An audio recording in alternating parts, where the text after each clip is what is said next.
Hello दोस्तों, आप सभी का हमारे YouTube चैनल में स्वागत है।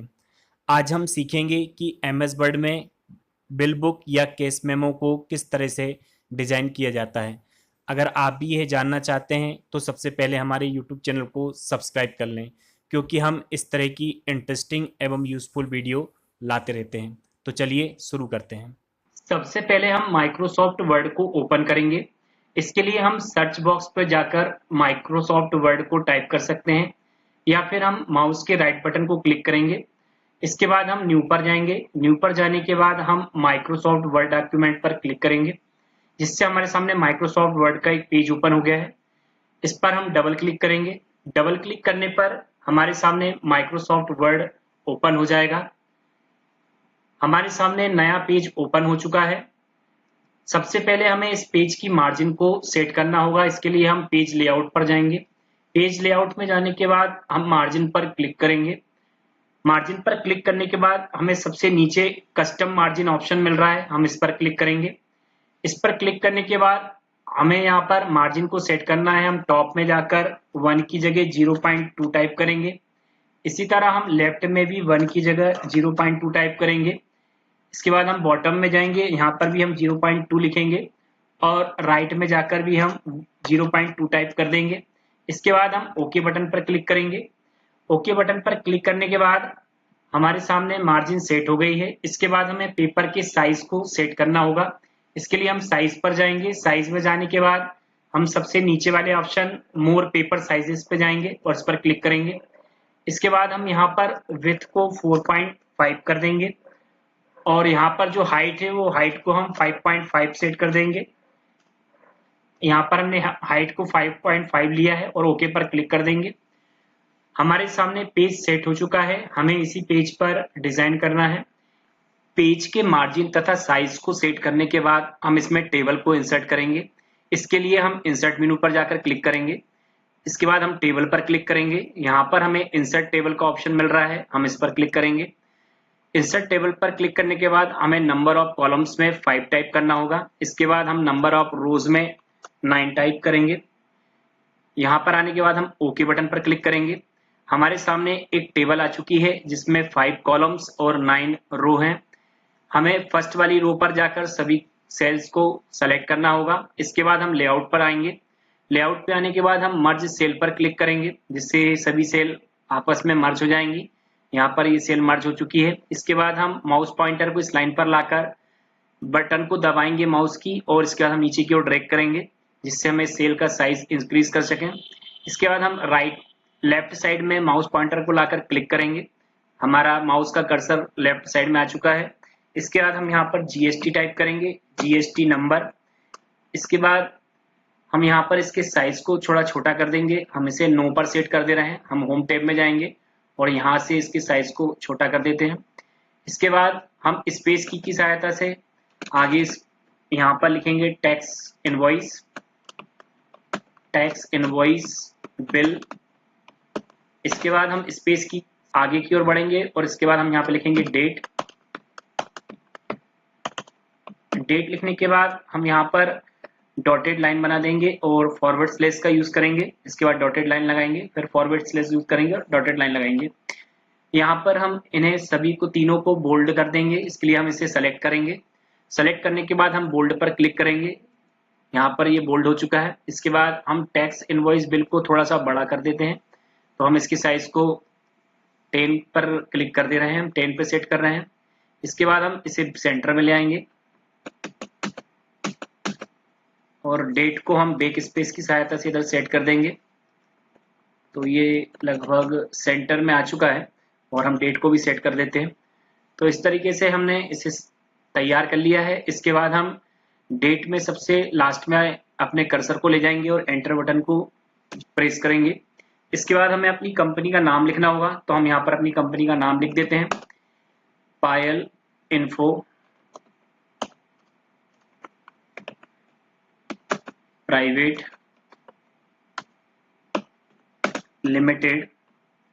तो यहाँ पर हमने हमारी कंपनी का नाम टाइप कर दिया है। इसके बाद हम कंपनी के नाम को सेलेक्ट करेंगे। इसके बाद हम इसके साइज को इंक्रीज करेंगे। यहाँ पर हम इसके साइज को इतना रख लेते हैं। इसके बाद हम इस पे बोल्ड कर देंगे, तो हम इसके लिए इस पर बोल्ड पे क्लिक करेंगे। बोल्ड पे क्लिक करने के बाद हम इसे सेंटर में लाना चाहते हैं, तो इसके लिए हमें सेंटर अलाइन करना होगा, तो हम सेंटर अलाइन पर क्लिक करेंगे। सेंटर अलाइन करने पर ये इस तरीके से सेंटर में आ गया है। इसके बाद हमें इसके फ़ॉन्ट के स्टाइल को चेंज करना है, तो हम इसे सेलेक्ट करेंगे और यहाँ पर हम फ़ॉन्ट स्टाइल में जाएंगे। फ़ॉन्ट स्टाइल में जाने के बाद हम एरियल ब्लैक पे क्लिक करेंगे। ये फ़ॉन्ट साइज और फ़ॉन्ट स्टाइल काफ़ी अच्छा है, तो हम इसे ही रहने देते हैं। इसके बाद हम एंटर की को प्रेस करेंगे। अब हमें एड्रेस टाइप करना है, तो हम यहाँ पर एड्रेस टाइप करेंगे। यहाँ पर हमारे कर्सर का साइज काफ़ी बड़ा आ रहा है, तो हम इस फ़ॉन्ट साइज को थोड़ा छोटा करेंगे। यहाँ पर आने के बाद हम इसे 8 पर सेट कर देते हैं। इसके बाद हम यहाँ पर एड्रेस लिखेंगे। एड्रेस को लिखने के बाद यहाँ पर हम अपनी एड्रेस को टाइप करेंगे, तो हम यहाँ पर अपना एड्रेस लिख लेते हैं।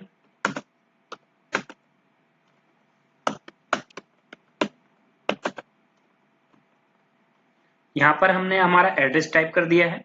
इसके बाद हम एंटर की को प्रेस करेंगे। नीचे आने के बाद हम यहाँ पर फ़ोन नंबर लिखेंगे। फ़ोन नंबर लिखने के बाद यहाँ पर हम नंबर टाइप करेंगे। यहाँ पर अपना फ़ोन नंबर टाइप कर दे रहे हैं। इसके बाद हम एंटर की को प्रेस करेंगे। एंटर की को प्रेस करने पर हमारा कर्सर यहाँ पर सेंटर पे आ रहा है। हमें कर्सर लेफ्ट साइड में चाहिए, तो हम यहाँ पर लेफ्ट अलाइन पर जाकर क्लिक करेंगे, जिससे हमारा कर्सर लेफ्ट साइड में आ गया है। यहाँ पर आने के बाद हम नेम टाइप करेंगे, तो यहाँ पे हम लिखेंगे नेम। नेम लिखने के बाद हम यहाँ पर डॉटेड लाइन को ड्रॉ करेंगे, जिसमें हम अपना नाम लिख सकें कस्टमर का। तो हमने यहाँ पर नाम को लिखने के लिए डॉटेड लाइन ड्रॉ की है। इसके बाद हम एंटर की को प्रेस करेंगे। एंटर की को प्रेस करने के बाद हम एड्रेस टाइप करेंगे। यहाँ पर हम एड्रेस लिखेंगे। इसके बाद हम डॉटेड लाइन बनाएंगे एड्रेस को मेंशन करने के लिए। इसके बाद हम एंटर की को प्रेस करेंगे। यहाँ पर हम लिखेंगे इनवॉइस नंबर। इनवॉइस नंबर लिखने के बाद यहाँ पर हम डॉटेड लाइन बना देंगे इनवॉइस नंबर को लिखने के लिए। इसके बाद हम यहाँ पर डेट लिखेंगे। डेट लिखने के बाद हम यहाँ पर डॉटेड लाइन बना देते हैं डेट को मेंशन करने के लिए। इसके बाद हम एंटर की को प्रेस करेंगे। यहाँ पर हम मोबाइल नंबर लिखेंगे, मोबाइल नंबर। इसके बाद यहाँ पर हम मोबाइल नंबर के लिए डॉटेड लाइन बना रहे हैं। इसके बाद हम यहाँ पर लिखेंगे ईमेल, ईमेल को लिखने के लिए, और यहाँ पर हम डॉटेड लाइन बना देते हैं ईमेल को मेंशन करने के लिए। इसके बाद हम एंटर की को प्रेस करेंगे। यहाँ पर हम देख रहे हैं कि हमने जो ऊपर फ़ोन नंबर टाइप किया है, उसके बाद जो हमने नेम लिखा है, इन दोनों के बीच में स्पेस काफ़ी कम है, तो इसके लिए हम 0 के बाद कर्सर को ले जाएंगे और एंटर की को प्रेस करेंगे, जिससे यहाँ पर हमें इन दोनों के बीच में स्पेस मिल जाएगा। इसके बाद हमने नेम, एड्रेस, इनवॉइस नंबर और मोबाइल नंबर जो लिखा है, इसके बीच में हमें लाइन स्पेसिंग काफ़ी कम लग रही है, तो हम इन सभी को सेलेक्ट करेंगे। सेलेक्ट करने के बाद हम होम पर जाएंगे। होम पे जाने के बाद हम लाइन स्पेसिंग में जाएंगे और यहाँ पर इसे 1.5 पर सेलेक्ट कर लेंगे, जिससे इनके बीच में लाइन स्पेसिंग आ जाएगी। इसके बाद हम अपने टेबल में आएंगे। टेबल में आने के बाद हम यहाँ पर सीरियल नंबर लिखेंगे, तो हम यहाँ पर सीरियल नंबर टाइप कर रहे हैं, सीरियल नंबर। इसके बाद हम यहाँ पर लिखेंगे पर्टिकुलर्स। इसके बाद हम क्वांटिटी लिखेंगे। इसके बाद हम वेट लिखेंगे और लास्ट वाले कॉलम में हम अमाउंट टाइप करेंगे। यहाँ पर हम सभी हेडिंग को सेलेक्ट करेंगे। सेलेक्ट करने के बाद हम इन सभी हेडिंग को बोल्ड कर देते हैं। इसके बाद हमें इन सभी हेडिंग को सेंटर अलाइन करना है, तो हम सेंटर अलाइन वाले ऑप्शन पर क्लिक करेंगे, जिससे हमारी सभी हेडिंग सेंटर अलाइन हो गई हैं। इसके बाद हम सबसे नीचे वाली सेल में आकर यहाँ पर इस रो में सभी सेल को सेलेक्ट करेंगे। सेल को सेलेक्ट करने के बाद हम लेआउट में आएंगे और मर्ज सेल पर क्लिक करेंगे। मर्ज सेल पर क्लिक करने के बाद ये सभी सेल मर्ज हो गई हैं। हम नीचे यहाँ पर टाइप करेंगे thank you and visit again. इसके बाद हम एंटर की को प्रेस करेंगे। यहाँ पे नीचे हम लिखेंगे सिग्नेचर। इसके बाद हम यहाँ पर डॉटेड लाइन बना देते हैं सिग्नेचर को लिखने के लिए। इसके बाद हम सिग्नेचर को और थैंक यू को इसको सेलेक्ट करेंगे और इसे भी बोल्ड कर देंगे। इसके लिए होम पे जाएंगे और बोल्ड वाले ऑप्शन पर क्लिक करेंगे। यहाँ पर आने के बाद हम देख रहे हैं सिग्नेचर का साइज बड़ा है, तो हम इसे थोड़ा सा साइज कम कर देते हैं। इसके लिए हम इसे नो पर सेट करेंगे और इसके बाद हम इसे राइट अलाइनमेंट करना चाहेंगे तो हम इस पे राइट अलाइन पे क्लिक करेंगे, जिससे हमारा सिग्नेचर राइट साइड में आ गया है। इसके बाद हम लास्ट से सेकंड नंबर वाली जो रो है उसको सेलेक्ट करेंगे। इसमें हम सभी सेल को सेलेक्ट करेंगे। सेल को सेलेक्ट करने के बाद हम लेआउट में आएंगे और लेआउट में आने के बाद हम इसे मर्ज सेल कर देंगे। यहाँ पर हम लिखेंगे इनवर्ट्स, तो यहाँ पर हम इनवर्ट्स लिख देते हैं। इसके बाद हम इसके साइज को भी थोड़ा छोटा कर देंगे, तो यहाँ पर हम इसे सेलेक्ट करेंगे। इसके बाद होम में जाएंगे और इसके साइज को भी हम नो पर सेलेक्ट कर दे रहे हैं। यहाँ पर आने के बाद हम यहाँ पर आ जाएंगे। इसके बाद हम सीरियल नंबर वाले कॉलम में आएंगे और यहाँ पर जो सेकेंड नंबर की कॉलम है हम इस पे अपने माउस पॉइंटर को लाएंगे और माउस पॉइंटर को लाने के बाद माउस की बटन को दबाते हुए नीचे की ओर ड्रैग करेंगे, जिससे ये हमारे सामने कुछ इस तरह दिखाई देगा। हम इसे नीचे की तरफ ड्रैग कर लेते हैं अपने पेज के अकॉर्डिंग। तो यहाँ पर हमने इसे सेट कर लिया है। इसके बाद हम यहाँ रेट वाले कॉलम पर आएंगे और यहाँ पर टोटल लिखेंगे, तो यहाँ पर हम लिख रहे हैं टोटल। इसके बाद हम यहाँ पर लिखेंगे डिस्काउंट, तो यहाँ पर हम लिख देते हैं डिस्काउंट। इसके बाद हम यहाँ पर लिखेंगे जीएसटी और यहाँ पर लिख देंगे ग्रैंड टोटल, तो यहाँ पर हम ग्रैंड टोटल लिख देते हैं। यहाँ पर हमने ये लिख दिया है। इसके बाद हम इन सभी को सेलेक्ट करेंगे। सेलेक्ट करने के बाद हम इसे बोल्ड कर देंगे। इसके बाद हम इनवर्ट्स को सेलेक्ट करेंगे। इनवर्ट्स को सेलेक्ट करने के बाद हम बोल्ड पर क्लिक करेंगे, जिससे ये बोल्ड हो जाएगा। यहाँ पर हम इसके साइज को थोड़ा सा इंक्रीज कर देते हैं, तो यहाँ पर हम इसे माउस की सहायता से इस तरह नीचे कर सकते हैं। तो यहाँ पर हमने इसके साइज को इंक्रीज कर दिया है। इसके बाद हम ग्रैंड टोटल में आकर यहाँ पर स्पेस दे देंगे, जिससे रेड लाइन हट जाएगी। इसके बाद हम सीरियल नंबर वाले कॉलम में आएंगे और सभी सेल को सेलेक्ट करेंगे। सेल को सेलेक्ट करने के बाद हम लेआउट पर जाएंगे और मर्ज सेल पर क्लिक करेंगे।